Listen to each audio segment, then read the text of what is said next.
नमस्कार दोस्तों, मेरा नाम विजय महाजन। मैं आप लोगों के लिए वीडियो बनाता हूँ। आज एक डिफरेंट टाइप की वीडियो लाया हूँ क्योंकि हम लोग सारे उस पड़ाव पे हैं उम्र के कि हमें अब सोचने के लिए मजबूर कर दिया जाता है लाइफ ने कि लाइफ आगे का पोर्शन हमने कैसे निकालना है।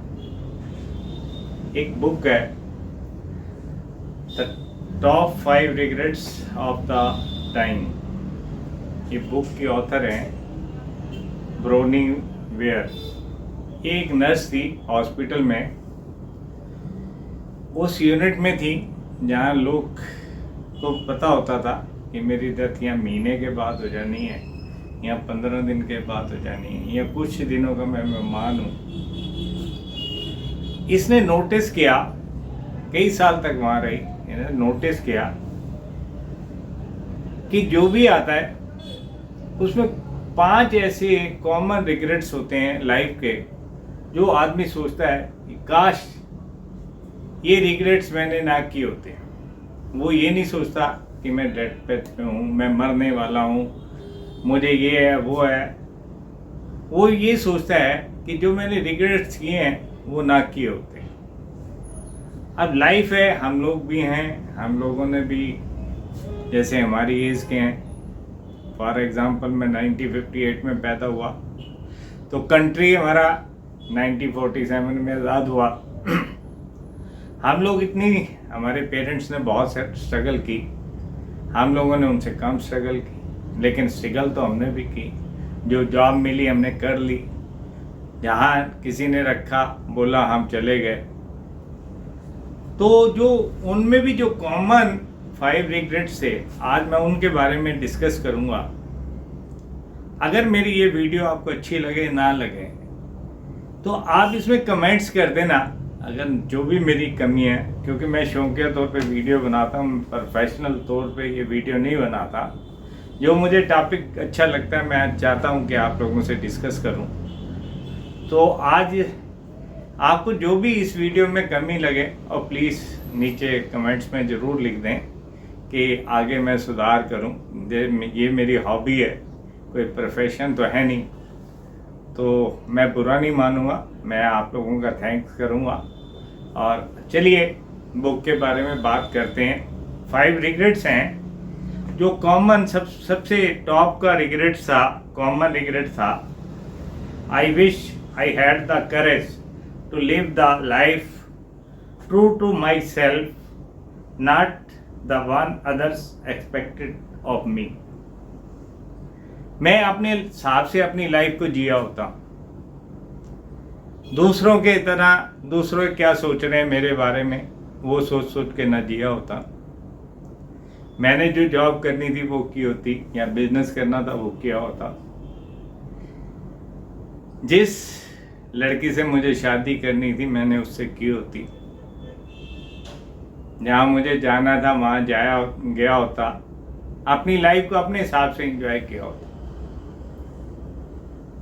ये नहीं कहता, ये मैं सोचता भी नहीं कि जो मैंने जॉब की वो मैंने अच्छे ढंग से की। मैं बैंक से रिटायर हुआ, बैंक ने हमें बहुत कुछ दिया, बच्चों का कैरियर अच्छा दिया, मुझे रहने के लिए घर दिया, आजकल पेंशन भी दे रहा है।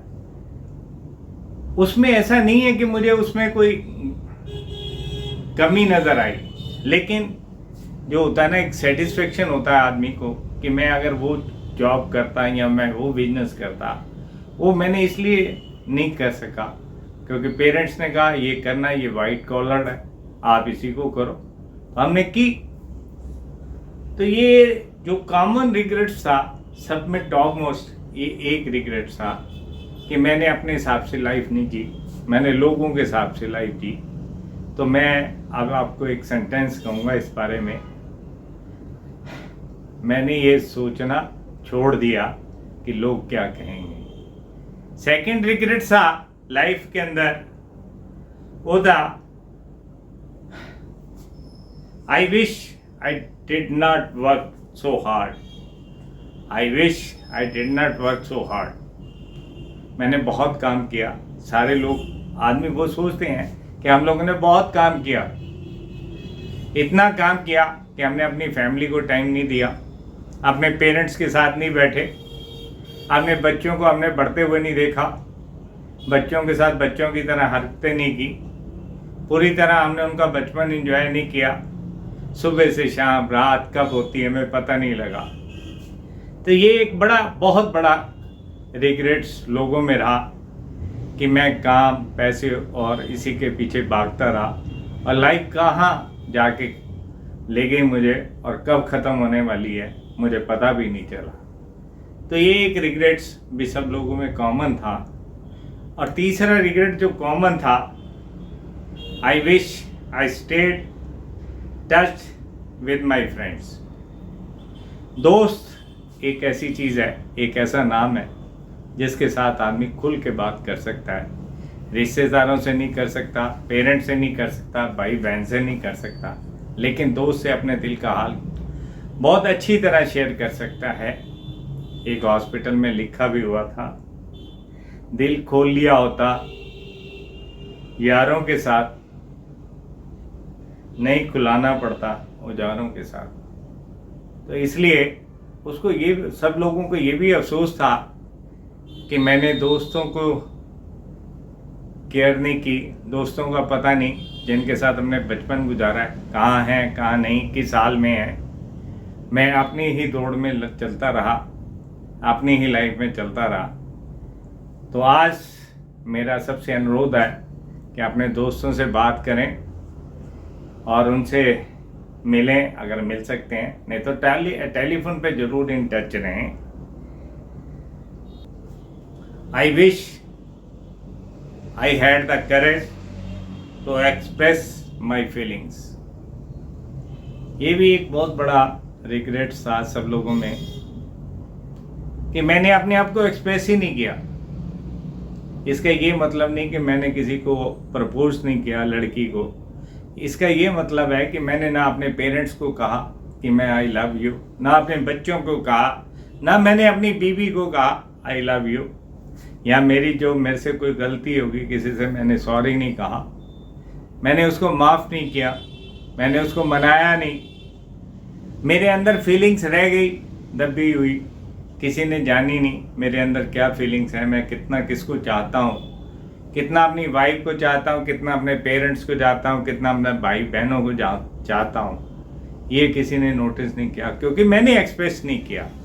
ये भी एक बहुत बड़ा रिग्रेट्स है। आप लोगों से अनुरोध है कि आप इस स्टेज में आप खुल के अपनी फीलिंग्स को जाहिर कीजिए, चाहे किसी को अच्छी लगे बुरा लगे, आप अपने हिसाब से आप उनसे शेयर करें और कम से कम हमारी लाइफ के अंदर कुछ रिग्रेट्स ख़त्म हो सकें। और रिग्रेट था वो था, I wish I had let my self to be happier.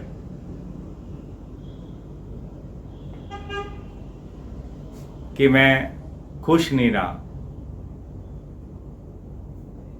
खुशी का मेरे को पता नहीं, मेरे पास पैसा है, कार है, बंगला है, सब कुछ है, फैमिली है, लेकिन खुशी नहीं। मैंने अपने आप को एंजॉय नहीं किया। एंजॉय जो पीछे गई 4 चीज़ें उन्हीं के ऊपर डिपेंड था कि आदमी को अपने हिसाब से जॉब मिले या अपने हिसाब का काम मिले और उसको वो बड़े दिल से करता है, अपने दोस्तों के साथ जो टाइम स्पेंड करता है, जो अपनी फैमिली के साथ टाइम स्पेंड करता है। क्योंकि ये जो भी फिज़िकल चीज़ें होती हैं इनमें इंजॉयमेंट नहीं रहता, खुशी नहीं रहती। खुशी आपको अंदर से आती है। जो खुशी का जो है आपके अंदरूनी है। आप अपने साथ टाइम बिताएंगे, अपनी फैमिली के साथ, अपने जिनको साथ अपना टाइम बिताना आपको अच्छा लगता है, तो आपको अंदर से खुशी आएगी। ये नहीं कि मेरे पास मर्सिडीज है या मेरे पास है।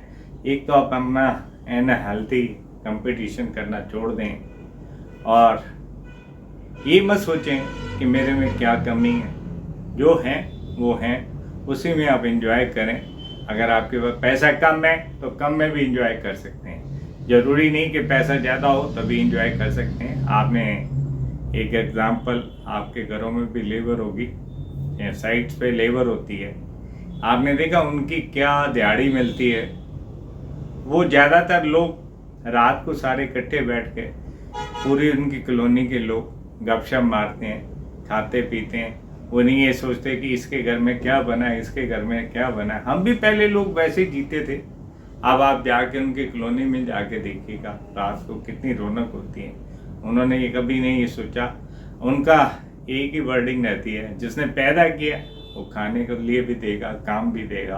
तो इसलिए वो लोग रियली इंजॉय करते हैं, वो लोग रियली खुश हैं। हम लोग तो सिर्फ रेस में भागते जाते हैं। मेरा ये अनुरोध है कि हो सकता है कि आपको मेरी ये किताब का सारांश अच्छा लगा हो, अगर ना भी अच्छा लगा हो, लेकिन प्लीज़ मेरी रिक्वेस्ट ये है कि जो भी आपका विचार हो आप इस YouTube चैनल में जाके अपने कमेंट्स ज़रूर दें। और अगर मेरी ये वीडियो अच्छी लगे हो तो इसे शेयर करें कि ज़्यादा से ज़्यादा लोग ये सुन सकें। और थैंक यू वेरी मच। मेरा चैनल विजय महाजन सीनियर सिटीज़न है। Thank you very much.